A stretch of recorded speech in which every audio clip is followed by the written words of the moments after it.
Hi guys, back to the Palmetto State Armory. 3,000 rounds behind us, and first let's talk about cosmetics as always, right? So as you can see, I have put the Midwest Industries Gen 2 rail, and as you know, my biggest concern with those rails is because they are clamping to the barrel.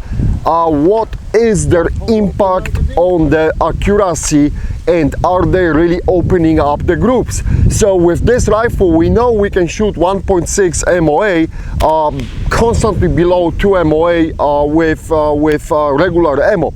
So I took the same ammo today and I shot multiple groups today with that rail, the same optic 3X as the last time, and guys, every time the groups were around 4 MOA. So in my case, because of the barrel harmonics, I strongly believe that this rail is at fault for opening the groups. This is not going to happen on every rifle. Remember, every rifle will react differently, but I see what the guys are saying. I heard your feedback. You are asking me specifically about it, and I do agree. Every time when you clamp something to the barrel, you know, there is a possibility of undesirable actions, and this is, in this case, it looks like this is undesirable group opening. What I'm going to do, I will leave that rail for 1,000 more rounds, and we'll see how it's going to perform. You know, maybe I had a bad day, but I don't think so, because I shot other rifles, and you know, I scored very nice groups today. So I'm you know, thinking that the rail is at fault, but we'll see. On the positive side, the rail is absolutely solid. It's beautifully made. As you can see, it stayed on regardless of water and everything what we throw at that rifle today, and multiple dumps. Oh, the rail gets hot. It gets hot really quickly. 2 magazine dumps and you cannot touch it. 3 magazine dumps and you got problems with glove. So I would say it's warming up 30 rounds faster than the wood. All right, let's put that mark on it. Other than this, our front retention pin for the muzzle devices didn't jump out. It's still stuck, but as you can see, the muzzle brake still doesn't move. So I don't have a cleaning rod because I cannot have the cleaning rod with that rail. Other than this, what happened today, we did the sand tornado test, and guys, this test is just for fun basically, because as you know, it's hard to control everything, the flow of the sand and everything, but we got a good understanding. On average, the rifle should do around 10 to 15 shots in that sand tornado, and you know, this is what the rifles are averaging. At that point, you know, basically there is a contamination inside the receiver chamber, and it's you know, usually a failure to feed. So we ran this sand tornado twice on this Palmetto State Armory PSAK Gen 2 rifle. First time it scored 9 shots, and it was a failure to feed, if I remember this correctly. And the second time it expanded all the rounds in the magazine. Was 20 rounds left, because I had the 1 round which didn't go off, so it was 20 rounds, and it was just cycling just fine. That was you know, after the cleanup, and you know, we dumped the sand and then went back to the testing. So there you go, 9 times first time and 20 times the second time. I would say right within the average, very good performance, you know, solid performance, and a good score test.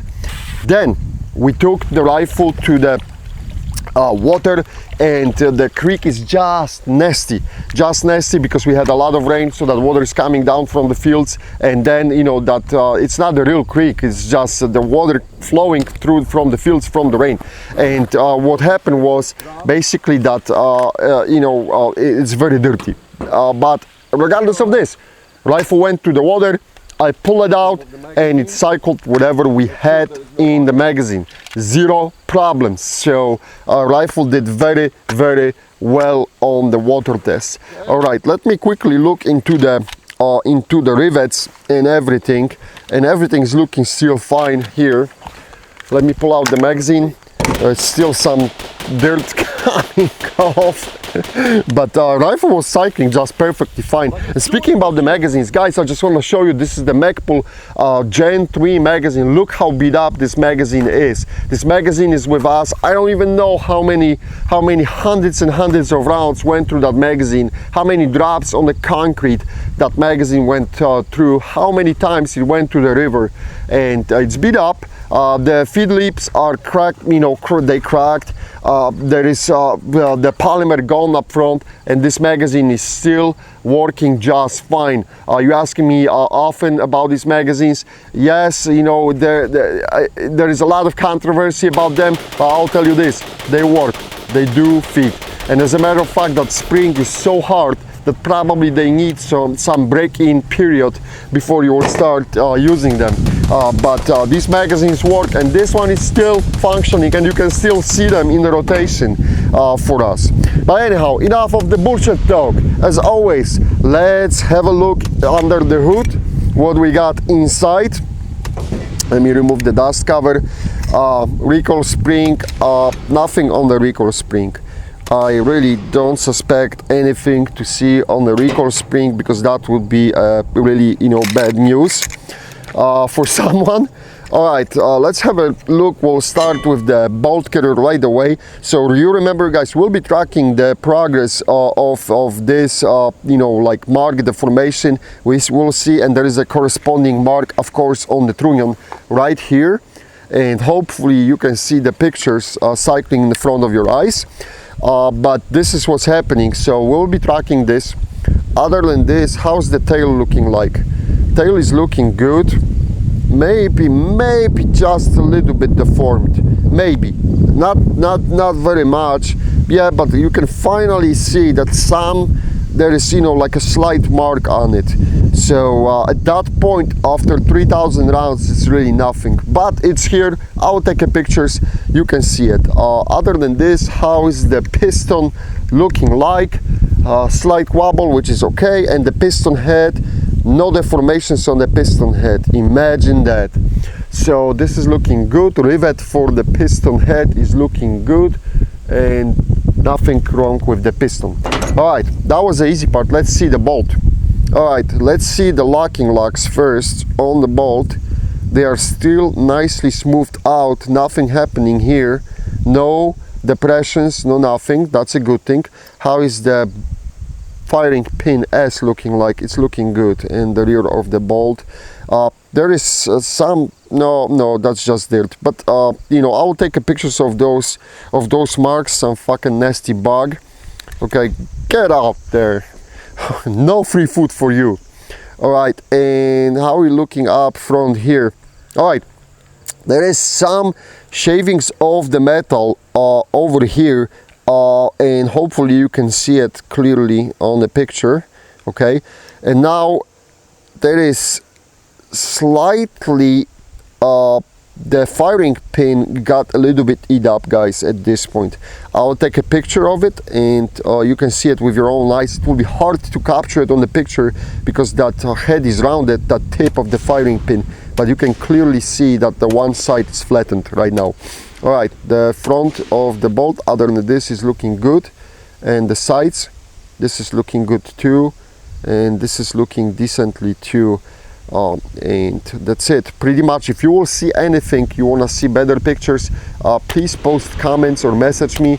I usually reply. I try to reply to all your questions. So we got some signs of wear right now on the firing pin for sure, on the bolt. All right, how we are looking inside the chamber and trunnion. The chamber of the rifle is looking perfectly fine. And how we are looking here, let me clean this up. This is looking good too. Nothing special. I don't see at least anything. Let me smudge it. All good. I want to feel how that surface is looking like. Oh, it's looking good. Okay, nothing here. From the top of the trunnion, how's those rivets? The rivets are holding up nicely. How we are looking on the bottom. At the bottom is absolutely perfectly fine. Nothing here. Nothing is happening. By the way, the Mag catch release is working better and better. So as I told you guys, they will just adapt, and they're becoming more smooth as you keep using them. And the trigger hammer is looking perfectly fine. Let me release it. There is nothing on the trigger group. Everything is good. How we are looking up front? Do we have anything on the front post? No, front post is staying good. As I said, the only complaint I had was with that pin, retention pin. The barrel pin is looking good too. Nothing bad on it. The trunnion, rear trunnion, guys. Rear trunnion is looking good. And you had some questions about these, puzzle-like things. Guys, this is, I'm guessing, but this is a clue to what is coming at some point from the Palmetto State Armory. They probably will have some adapters for stock, but I'm just guessing at this point. I'm not so sure, but this would tell me why they went that way, why they have this puzzle piece. All right, other than this, everything is looking good, guys. The stock is holding up. The rail didn't move, as I said. It's extremely solid, doesn't move, and everything stays in place. So that's it at this point. As always, we're using our 3X scope with the RS Regulate 302 and ACAC top. Very often you're asking me, what is the best optic in my mind for the 7.62. I absolutely love these scopes. We have them in the combo. You can find the link in the video description, but this is a really good setup with that cheek riser. It works perfectly fine. Awesome. All right, guys, that's it at this point. Despite whatever we throw the sand and water on it, but the rifle performed very good. No damage, and it's still going strong. So we'll see. 2 more thousands left. Do not get excited, guys, yet. I'm telling you, very often we're getting excited about something and the test is not over yet. At least 2 more episodes left, and at the end of this episode I will post the video of me checking the no-go gauge into the chamber, and I promise no porn material this time. Okay, thanks guys, thanks for watching. Please let me know if you have any questions. Should I stay or should I go? Do do do do do do do do. Should I stay or should I go? Do do do do do do do. Alright, this looks like no-go is not closing, so all the Palmetto State Armory fans can say, woo, we survived. Alright, we're good to go for another 1,000.